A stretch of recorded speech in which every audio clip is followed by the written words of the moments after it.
ESPN senior baseball writer. Jayson joins me with a look at what once used to be a World Series contending team, Jayson, but far from it, this 2015 version. How are you, Jay? Yeah, Mike, I wouldn't line up for your World Series tickets right now. No, it's not a good idea. But I'm good. How about you? No, it's not. Yeah, I'm good. And, you know, it's a shame. I was down in Clearwater, and, I mean, just talking to the patrons down there, bartenders and workers, and they said, man, we used to depend on you people from the Philly area, you know, to make some money down here. The attendance down there is low. The games were a lot emptier than we've seen in the past. I guess that's an indication that there's not a lot of expectations. But the one thing that kind of I look at, Jay, is some of these teams that announce they're going to be rebuilding, they have a lot of young players, and they just go out there. The Phillies are still giving you the same outfit, so it's kind of hard to get excited for a rebuild when you're seeing the same outfit out there, isn't it? Yeah, that's a really good point. People sometimes ask me, when do you think they'll be good again? You know, and here's what I tell them. It's like asking me, what's the weather like today at the Grand Canyon? I can't see it from here. You know, it's just, where are the players that they're going to win with when they finally win again? Very few of them are on the roster, are in the system. J.P. Crawford, Aaron Nola, Michael Franco. When we get past those three, then who? It's just such a long road to travel that, you know, we're in the beginning stages of a very long journey, and I can't pretend it's going to be real pretty along the way. Jayson, obviously, you just mentioned some young players, and we've seen so many other organizations, hey, got a guy who's 21, let him go. Got a guy who's 22, let's go. Why are the Phillies so reluctant? I know they don't have a lot of them, but would you prefer to see an Aaron Nola or a Jerome Williams, a Michael Franco or a Ryan Howard? You know, it seems that they still want to hold these guys as long as they can. Are they doing the right thing, or would you rather let those guys develop at the big league level because you know you're in a bad situation? Well, you know, it's funny that you bring up Aaron Nola, because I was in a conversation last week with my last trip to Clearwater about Aaron Nola, and there's such an irony in that draft pick. You know, here you have the Phillies drafting the guy who most everybody thought was closest to the big leagues with their number one pick, right? That was his selling point. And then the team that drafts him has no need to take advantage of that. You know, they have no need to rush him to the big leagues. Rush him to do what? Rush him to accomplish what? I mean, they're actually better served to not have him in the big leagues because they don't want to start his clock. Whenever it is they're going to be good again, they'll need him, right? So the more they put off his ascent to Philadelphia, the better it winds up for them in the end if they can put pieces around him. It's really an odd situation. I think you probably see him in Philadelphia at some point. You know, all those guys that showed up in Clearwater and started a game last week, you know, the guys doing cameo appearances, I could see them all making an appearance in Philadelphia, but there's no rush because it doesn't matter. I mean, that's kind of the sense I got all spring is these are situations that we would normally be debating up and down, but they don't matter for this team because what's going to take place in the big leagues this year is almost irrelevant to where they're going. And where they're going is way more interesting than where they are. Isn't that the case? Jayson Stark with us, ESPN.com senior baseball writer here on the Sports Bash 97.3. You mentioned Nola, and what is the situation with Franco? How far along is he? Is he a guy that you were hoping to see get a chance to make the opening day roster? I don't think there was ever much thought he was going to make the opening day roster, believe it or not. And you know, whether this is the Phillies version of the Chris Bryant saga, I'm not 100% sure. But all winter long, when I would bring up his name to one of their people, they would basically say he's not ready. And look, we did see last year that he's not ready. You know, you're just not going to succeed in the big leagues if you swing at basically every pitch. And he just chased way too many pitches. I know he's trying to do something and, you know, make some memories and get himself to the big leagues and put some numbers on the back of his baseball card and all that, but he's just been way too anxious. He had a great winter. He came to spring training and swung at everything. Just tried to make things happen that weren't there. And I think the plan for him is Let him get to AAA, get comfortable, get established, get on some kind of roll, and then get him to the big leagues when he has a chance to succeed. That chance is not now. That being said, Jay, it's interesting to me. He plays third base. You do have actually one guy on this roster who is a younger, everyday player who also plays third base. Would you have liked to see the Phillies maybe start trying to find a new spot for Ashe now, or down the road are they going to have to make a decision on who their third baseman is? They actually have two young guys who play, ironically, the same position. Yeah, and, I think if you asked 100 scouts, 100 personnel people in baseball, which guy would be your third baseman of the future, 100 would say Franco. Nothing against Cody Ashe, just Mike Franco plays the position the way you would want it played. Great feet, great arm. Cody Ashe still struggles at times with footwork and throwing accurately. There's a lot to love about Cody Ashe, the way he plays, but he can't match Michael Franco tool for tool. And so they're going to have to figure this out at some point, because I do think they like Cody. And, there's still a lot of talk in the front office, among the coaching staff, about whether or not he could play left field. We didn't see it. They never ran him out there. So I'm not sure what happens when Mike Franco arrives. This is just one more area where the continuing presence of Ryan Howard blocks so many things from happening that probably need to happen. Michael Franco, that decision, that's one of them, because he could play first base, right? Absolutely. And you mentioned Howard. Obviously you hear murmurs of him season, but was anybody ever close to being interested in him, or they all kind of want to wait and see what he brings to the table? And was there anything in spring to indicate that he, the numbers don't suggest, but anything from the scouts to say, yeah, he looks in better shape, or is he a guy that is sadly crumbling to the end here? Well, there was tire kicking. There's no doubt about that. They had some mild interest. Baltimore, Tampa Bay, very, very back burner interest. But, my understanding is that the Phillies, they're willing to pay virtually all the money. But when they asked for something decent in return, that was the end of that. And, I think their strategy ought to be with Ryan Howard, we don't want to embarrass the guy by releasing him. What we ought to do is just pay all the money, just take a body so it looks like we traded him for somebody else's problem, or just a back burner type prospect, and at least move on. They haven't quite gotten there yet, and I don't understand that. If Ryan Howard's not there, it's very possible that Chase Utley is the first baseman, and Cesar Hernandez, you could find out whether or not he really is an everyday option at second base in the big leagues. You could mix and match and give Darren Ruff some time there. You could put Michael Franco there when he's ready, when he gets to the big leagues. There's so many ways to go if Ryan Howard's not on your team that, to me, that should be the priority. Find a way to move him. And look, he's in way better shape, and people commented all spring on how much better he looked, how much better he was running, how much better he was moving. All that's great, but he's still fiddling with this approach at the plate. Real upright. I think it got him. The Ryan Howard that I saw with that approach was just way too much swinging with his arms and way too little using his legs. And when he was really great, when he was in his prime, he could drive balls because his legs were so strong. His lower half has never been the same since that Achilles injury. And this approach that he's tried this spring, I just don't see where it's making it any better.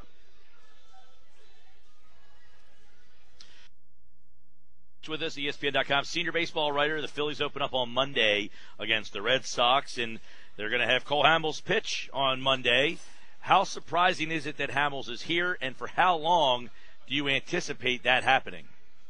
I've never felt like there was ever a time where they were close to moving him. The one brief period where there was something going on was right before the Padres signed James Shields. It felt like they took one last run at Cole, and whatever they were offering, it wasn't quite enough for the Phillies, and so they moved on and signed James Shields. And now they're going to just sit tight and hope that somebody gets desperate in June or July and pays their price. And I'll be honest with you, Mike, I just don't see it. I went through it one day with a guy from another team, one of the teams that's been interested from time to time, and we went through every team and how the Red Sox are never going to give up what's being asked of them. Never giving up Blake Swihart and Mookie Betts or any combination thereof. The Dodgers are never giving up what the Phillies are asking.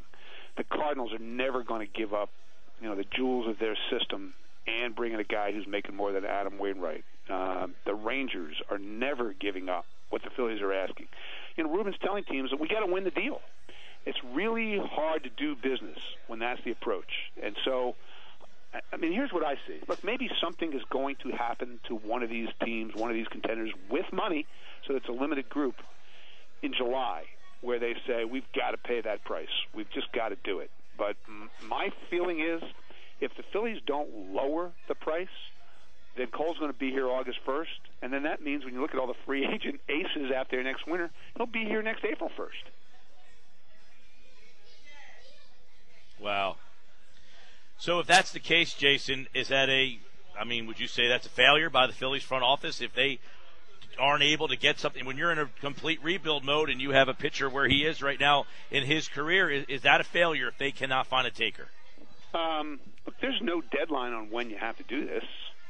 The deadline is when Cole turns into Cliff Lee and he becomes untradeable. And that's what you got to factor in. 230 innings from now, is he a better buy or not as good a buy? I think a lot of people would tell you that, all right, there's no harm in waiting till July and seeing what happens. It may very well be that he's the only ace in the market, and you can name your price. But it's also very possible that Johnny Cueto's out there and that there are other guys out there. And, then with every day that goes by, every opportunity that goes by, the circumstances change. And one of those circumstances is when you look at all pitchers in the big leagues, they get hurt. 50% of all starting pitchers in the big leagues will wind up in the disabled list in any given year. And when that guy is Cole, when he becomes one of the 50%, then get back to me. Up till now, there's no reason for them not to stay patient. But as soon as he gets hurt, and inevitably that will happen because they all do, then we've got a whole different story in our hands. And so it's only a failure if he reaches that stage and they haven't traded him and they haven't gotten good and there's nowhere else to turn. But right now, it's still an incomplete grade, I would say. Jayson Stark, ESPN.com, and, of course, the baseball season opens on Monday. Jay, how about Utley? Has anything changed as he gone through spring and saw where this team is? Do you anticipate him at some point saying, much like Jimmy did, all right, I'm ready, I got to get out of here? Or is Utley content on being a career Philly? I haven't sensed that there's any change, but, he hasn't lived through the season yet. This is going to be the toughest season he's ever been a part of, and that takes a toll. I don't care what you say about we know what we're getting into. Until you live it every day, you have no idea what you're getting into. And I think the last 2-3 weeks of spring training gave us kind of a preview. That their last 18 games in Florida, they won 4, Mike. And if it's that kind of season, I think Chase might be willing to reconsider this stance. Right now, I think he only wants to go if it's the perfect deal. He lives in the Bay Area. I'm sure if the Giants were ever interested, that'd be his idea of a perfect deal. But that's not going to happen. They've got Joe Panic. Unless he falls on his face, he's their guy. The Angels are a team to watch. Chase did spend his youth in Southern California, but he doesn't live there now, and his wife's not from there. So I don't even know if that would work. But again, as the season goes along and circumstances change, it's possible his mind could change. I don't think we can rule that out. Yeah, that'll be interesting to see how that all plays out. And obviously, the outfield's a mess. It could be one of the worst starting outfields, but they do have a young guy in the outfield. A lot of fans might not know too much about Odubel Herrera. He played second base. The Phillies decided to move him to the outfield, and within 10 days, he was their starting center fielder. That kind of tells you the state of where they are out there. But what do you know, Jay, about Herrera and people around baseball? He was a Rule 5 guy, so somebody gave up on him at one point, but is this a guy that people like? Well, I'll tell you what. Scouts and executives who were in Venezuela last winter love this guy. And I'll tell you a story. The day of the Rule 5 draft, it was at the winter meetings, last day of the winter meetings. I was standing in the back of the room, and when the major league phase broke up, I had an executive from another team basically come running across the room to talk to me, and he said, that was the best pick in the whole Rule 5 draft. He said, this guy can hit, and he could win a batting title, and it's real. The defense is a little crude, especially in center field, but he can play it if you're willing to live with the growing pains. He brings incredible energy on a team that doesn't have a lot of energy. He's really worked his butt off to try to learn the nuances of playing the outfield. Juan Samuel has helped him quite a bit. There's going to be some rough times, and he doesn't walk a lot. I think he walked twice the entire spring. But that's not the hitter he was. I think when he relaxes offensively and controls his bats better, he's really going to be fun to watch offensively. And then defensively, it's just going to be a matter of sitting back and seeing whether he can grow. It's incredible to have a Rule 5 pick become your opening day center fielder. That doesn't happen a whole lot in the major leagues. But let's get back to where I was earlier.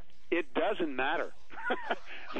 The results on the field any given night, April, May, June, July, August, September, don't matter.